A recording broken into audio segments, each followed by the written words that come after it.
Bonjour tout le monde. C'est un coup de gueule comme j'en fais rarement, mais je suis extrêmement choqué. Choqué de voir la manière avec laquelle nous traitons le sujet de Brenda. J'ai l'impression que nous sommes un bétail. On nous conduit à gauche, on nous conduit à droite, on nous malmène dans tous les sens et nous tombons toujours dans le panneau.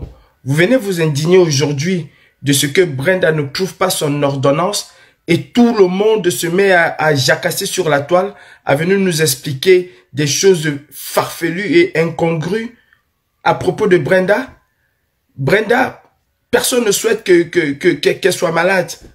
Personne, mais absolument personne ne le souhaite. Quand Brenda vient se pavaner devant vous avec des vêtements de luxe, ça vous l'insultez. Quand elle vient vous montrer ses voyages astronomiques, ça vous l'insultez. Quand elle vient vous dire que ceux qui ne sont pas d'accord avec elle vont être envoyés dans la tombe, ça vous l'insultez. Quand elle vient vous dire qu'elle cherche son ordonnance et qu'elle ne voit pas, ah, on veut tuer Brenda.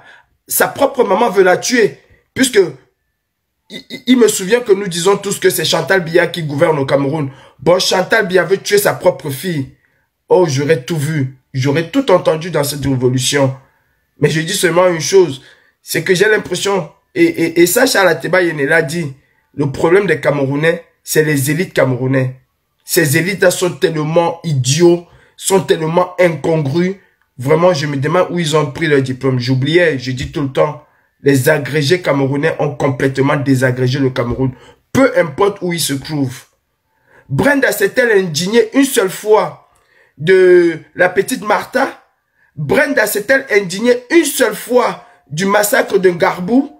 Brenda s'est-elle indignée une seule fois de ces Camerounais qu'on tue, qu'on mutile tous les jours sur ordre de son père?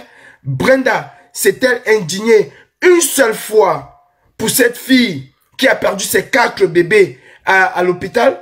Non. Brenda s'est-elle indignée une seule fois pour toutes ces femmes qui se voient séquestrées dans nos hôpitaux parce qu'elles n'arrivent pas à payer l'ordonnance ou parce qu'elles n'arrivent pas à payer les frais d'hospitalisation?